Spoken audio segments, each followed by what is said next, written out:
going to talk to Sean Rose. He's going to talk about the stories making headlines this week, making the news this week. Sean, you there? Good evening, Edrinka. Good evening, Virgin Islands. Good evening to you, Sean. Edrinka, today the RVIC has had a conversation with the media, and by extension the Virgin Islands. They themed their press conference 2013 accomplishments and the way forward.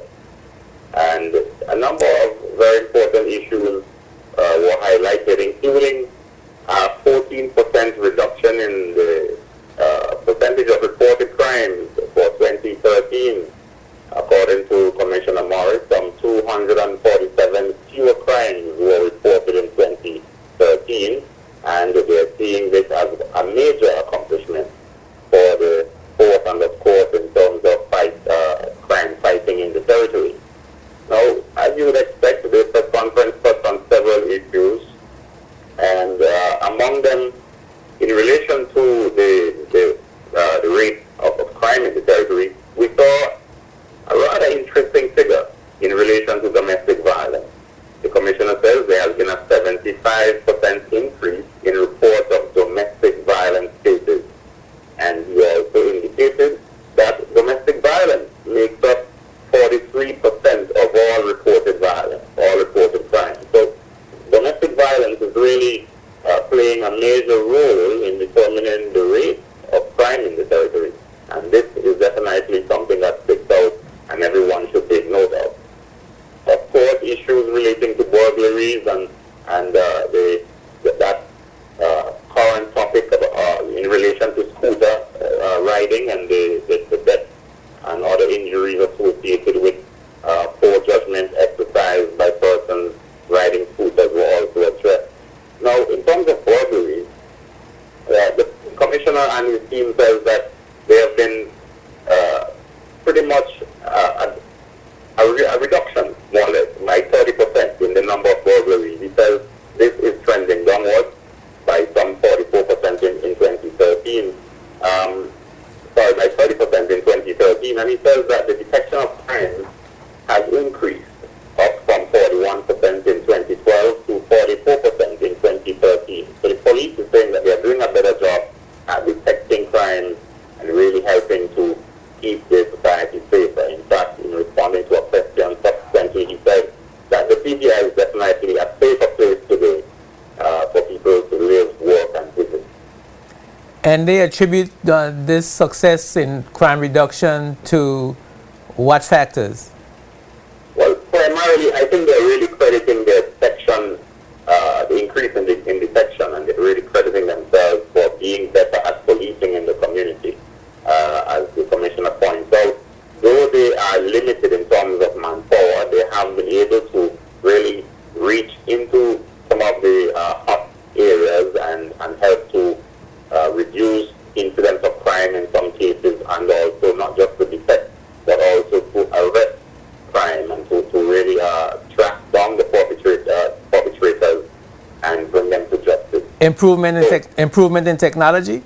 Improvement in technology as well, because with the installment of the CCTV cameras, and of course they are looking to go full scale with the use of technology in the fight against crime, not just the CCTV cameras, but also they're looking to install. In fact, he indicated that these measures are being done at the moment, installing GPS tracking systems in police vehicles, having cameras on the body of police officers, especially those who are armed, new radio units for patrol cars, and he also indicated that they are expected to have, or maybe they are on their way, bullets and staff-proof vests.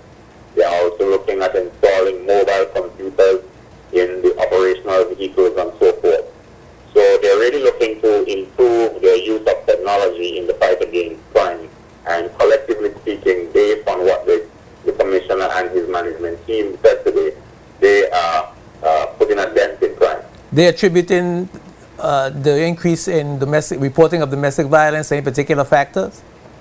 Well, one thing I think the Commissioner did say is that the introduction of that new legislation that allows persons to report domestic violence and, of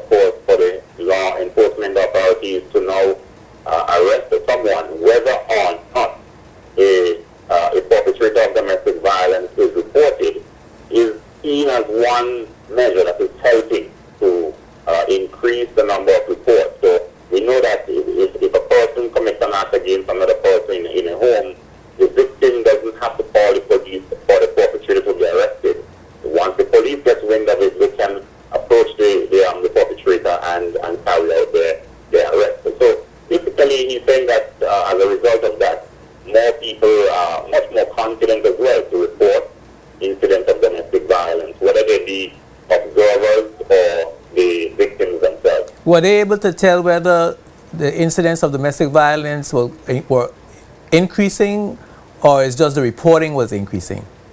Yeah, they were very careful to say that the number of reports are increasing and not necessarily that the cases of domestic violence are really on the rise. And this is very, tricky because the increase by 75% does not necessarily mean that there are more incidents of domestic violence in the home. However, the figure is enough to warn that there may be a prevailing wind that is really pushing that figure upward, irrespective of the fact that these are just based on reports. Okay. Did they say whether or not socioeconomic factors had anything to do with domestic violence? Or is there any relationship, any correlation drawn between the economy and domestic violence? Well, not at all. And in fact, the question of whether or not the dependency syndrome is really playing a major factor in these cases is up for debate, because you may recall just in 2013, JTV News carried a story that pointed to the high rate of, or the presence, the dominance of the female gender in the workforce. And basically that says to us that a number of women, there's a gender balance, so to speak, to some extent in relation to the earning in the territory. So women are not simply earning at the lower echelons of the salary scale. They are also up there bringing in the hard cash, and they're able to live very sustainable lives independently as well. So the extent to which the dependency syndrome is playing a factor in terms of the socio-economic factors, that is really up for debate and would require much more research that can really point to the specific areas to give us some better indications of what is really causing an increase in domestic violence, if in fact there is an increase, bearing in mind that the 75% increase in reports does not necessarily translate to an increase in domestic violence cases or incidents of domestic violence. Any new initiatives regarding enforcement of the traffic laws for scooter riders and motorbike riders, to make sure that the accidents are reduced? Superintendent Headley, who heads the traffic unit, was very careful to point out that the traffic ordinance that governs motorcycles and scooters in the territory is pretty much outdated, and there is room there is a need for that to be updated in order for the police to be much more effective in carrying out their duties and functions with respect to policing the way motorcycles and scooters are being used in the territory. So to that extent, no. However, Headley was very strategic in pointing to something like that we discussed in one of our recent discussions, about the need for persons to take safety into their own hands and be responsible for their own lives, and take into consideration the fact that riding and wearing a helmet while riding is their responsibility and not necessarily the responsibility of anyone else.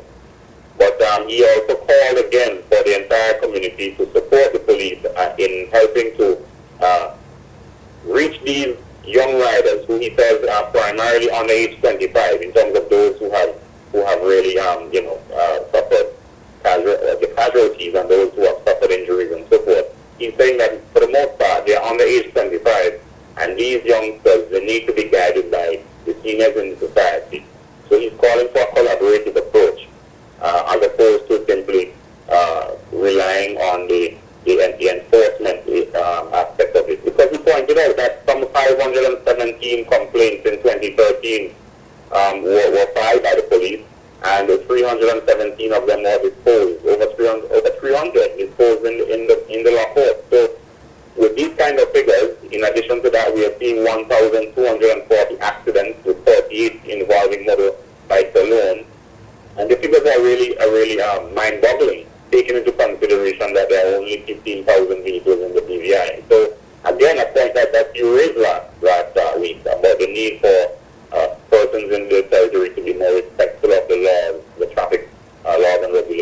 So the police feel that they're doing all they can. One does get that impression that the police probably think that without updating the legislation, their hands are tied and there isn't much they can do at this time. And they're of the opinion, based on that call for community support, that they need the community to help them in addressing issues in relation to traffic regulations and so forth, because the police can only enforce, but at the end of the day, we who are the citizens and residents in the territory have a responsibility to obey the traffic laws, whether or not the police is present. And that goes right across the spectrum, irrespective of what position one may hold in society. Well, Sean, thank you very much for that fine report. The news should be interesting this week, and we look forward to hearing the details. All right, thank you, and have fun and enjoy your discussion with the contestant. Yes, you know I will. All right. Yes, that was Sean Rose. Interesting information there regarding the crime statistics in the territory. We can take a break. Spotlight is brought to you by the National Bank of the Virgin Islands, the BVI Tourist Board, and CCT Global Communications.